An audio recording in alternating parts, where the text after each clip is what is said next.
Guys, good morning! Ayan, mayroon po tayong bagong outfit ngayon, guys. Ayan siya na, guys. Nagmamaganda kami ngayon. Mayroon po kaming prepare na ngayon na ulam. As usual, guys, prito isda. Tapos nagdiningding ako ng mga dahon-dahon, mga saluyot, kalunay, ganyan, kangkong. Tapos may dessert kaming pakwan. Watermelon. Saka si Marimar, may nag-ano siya ng bagoong saka sili. Ayan guys, kain po tayo. Para akong bruha ata. Hindi kami naka-gloves ngayon na mga buzzer, walang gloves. Para akong bruha ata, be. Dati ka ng bruha. Oh, ay, grabe. Dati ka na siyang bruha, di ba guys? Huwag siya magmaganda. Ang bruha na yan. Grabe ka. Grabe ka sa akin. Binigay mo lahat sa akin kung kuha. Busin Kung mo ako hindi, yan. ano ka ba? Busin mo yan, be. Kung ako hindi, Ben. Hindi pa Busin yung mo yan. maubos. Ubusin ko talaga yung sayang. Ayan yung hotdog ka. Hindi Bye. yun, ano ka ba? Sarap mo ng hotdog. Lalo kapag Kain fresh. tayo. Fresh na hotdog, sarap. Oy. Tender juicy na hotdog, Ben. Grabe siya. Ayun, kamay tayo ngayon guys. Ayaw kong magkuhan. Mag-gloves. Kutsara.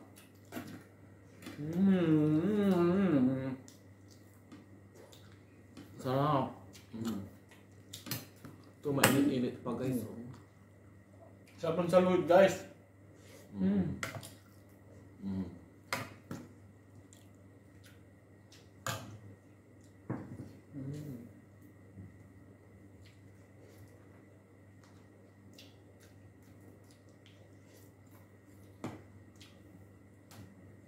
Kasi nakaigan siya ako nagsuklay eh. Kasi nagluto ako eh no. Ganyan lang.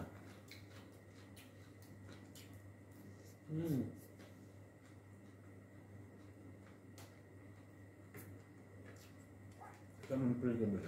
Kasi siya na kayo nagmamaganda kami ngayon. Mari-mari ano. Tumboy. Pang tumboy yung ano niya. Wig niya.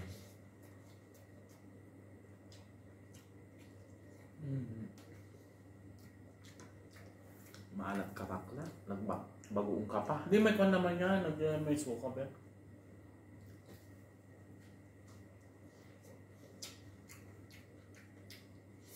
Naman ka. Ba't hindi na binaka? Ano naman si bakla. Mamaganda. May mapansin. Ang galing ng spaghetti. Ang sarap guys ng gulay. Ito guys yung galunggong. Maliliit siya pero mura lang. 10. 10 dirham. Mostly guys ganito ang mga ulam namin. Mga isda, gulay lang. Nakakaumay din kasi ang karne guys.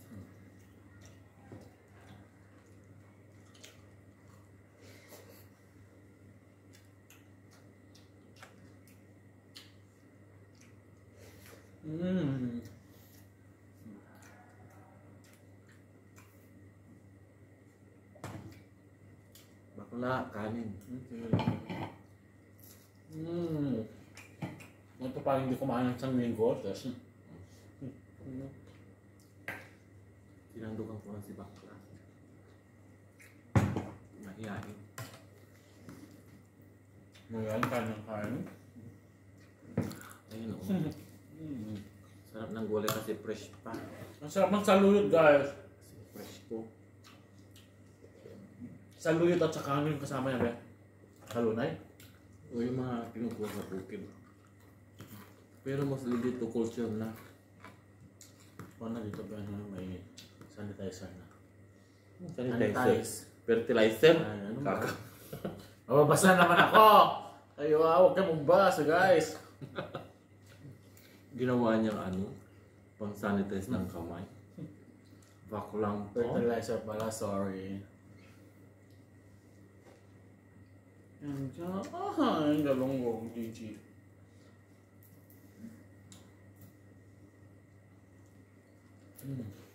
Patulog ba kinakain ko? Parang ano yung hinampas na Dos Portos. Nakalimutan ng supply. Sa sobrang basic ko guys, din ako ng supply. Kawawalis ko lang kasi pakura namin.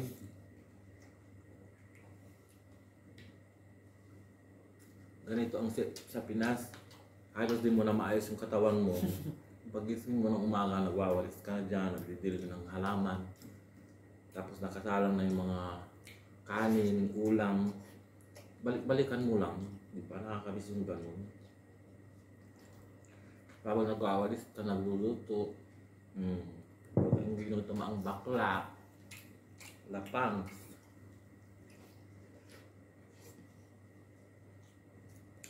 Habang naglalabas si mother. Mado mo nila pa? Habang naglalaba kami, gutom na ako. Ganun din. Magpe-prepare na ako ng pagkain namin. Dapat may pantuan. Tawagin mo na lang. Meron kang business ba? Siguro pag uko ng Pinas, busy ako guys. Punta ako ng bukid. Maniningil ako ng pautang, karne. Naman. Tapos pag Sabado, punta ako ng palengke. Dapat yung Bobby Baker, ikaw na yung pan. Ako na nga magpa-partition para maraming tubo.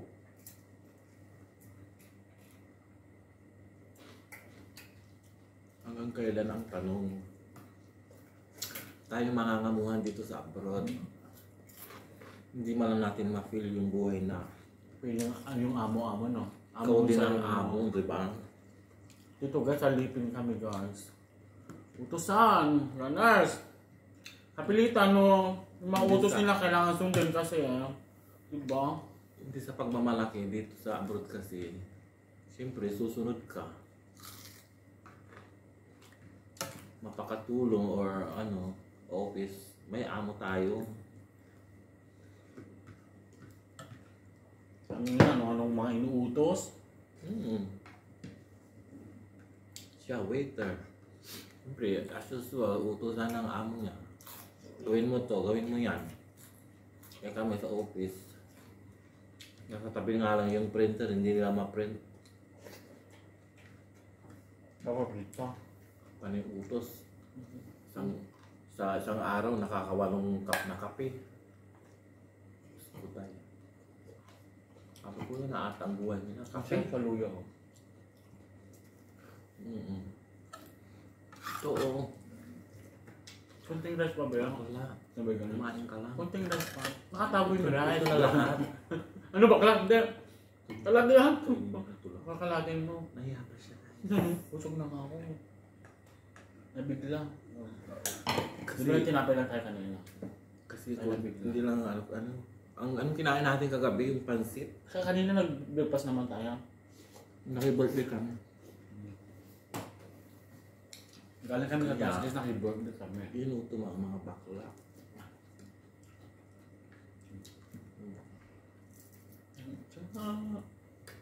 Saka sa Pinas guys, basta't masipag ka lang yan, magtanim ka ng ganito sa luyot, malunggay. Punta ka ng palengke, ganitong bilhin mo mga isda, yung mga tumpok-tumpok. Diskartihan lang. Hindi lang yung nasa abroad, Diyos ko, aasinso. Oo. Kahit nasa Pinas ka. Ang dami nagsasabi na hirap ang buhay ng Pinas. Nasa diskartehan yan. Oo. Wala, kung matutulog ka buong araw, bakit lalapit ang grasya?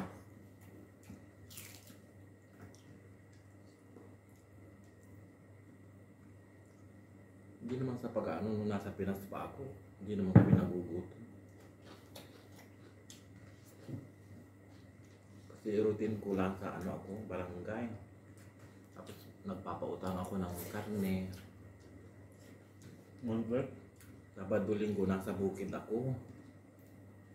Alam ka, araw-araw ka sa barangay. Bakla, Lunes hanggang Friday yun. Sabado linggo di mo rin. Walang day off totally sa barangay kasi anytime kukuha sila ng barangay clearance. Oo. Size kumukuha. Kaya lang, ako lang ang sa kapitan ko na mag-day off din ako kasi siyempre wala na akong time sa sarili ko. May ano kami doon, time duty. Friday sa Saturday, Sunday may off.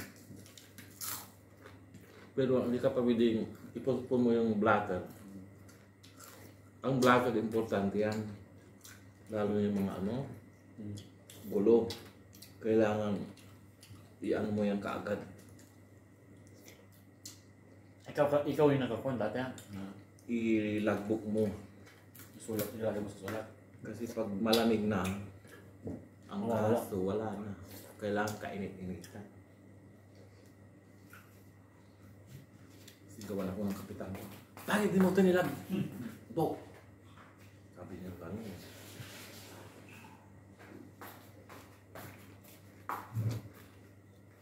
Dati ako kasi yung barangay secretary. Si Glen Nature guys, dating barangay secretary yan. Bago ako nag-abroad. Nilayasan ko yun. Kapit sa ni Kapitan Jazz! Nilayasan ko yung kapitan ko kasi Inom tayo guys. walang asin sa Pinas. Diba? At least dito na pagawa. Ay lang! Makita yun lang ang bahay ni Glen Nature guys. Bongga. Dahil sa part-time. Thank you sa mga part-time dati. Oo. Yun ang namin dito. Pwede ko mga pera. Huwag na. Mag-dessert na ako guys. Tapos na ako kumain ng restaurant. Ito, ang dami. Tamis. Mahirap kaya ang barangay secretary. Diyos ko. Anytime. Kasi pupunta pa sila sa bahay mo kahit tapos na yung duty. Gigisingin ka Bakit? pag may mga emergency. Tulad yan, yung kaso. Glenn, kailangan namin magpa-blatter. Ngayon. Gigising ka guys. Hindi mo pwedeng. Ikaw magsusulat mismo o itatype mo? Sulat. Di ba may typewriter doon? Wala. Pag mga lang yun, mga certificate. Pag mga blatter, isulat. Harap mo malaki.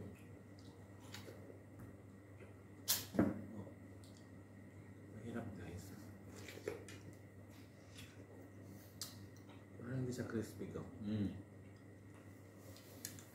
Parang hindi fresh yung pakwan. Nirep mo na yun. Hindi tulad dati na Sarap.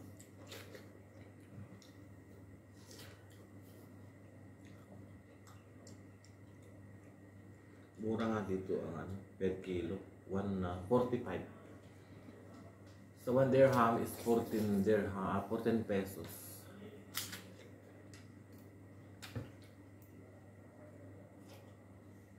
Mura lang.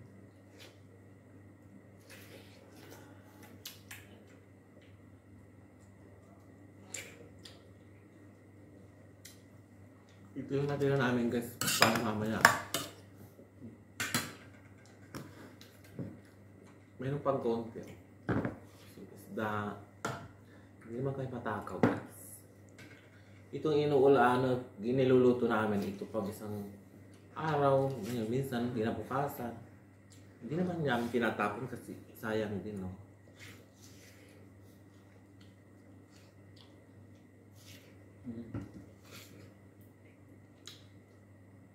Ulam namin kinabukasan. Ito, pwede mong isahog sa gulay.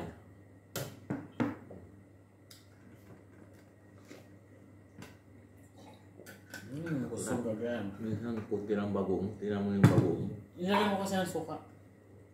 Wala po. Hindi ako ang bagong. Maalat.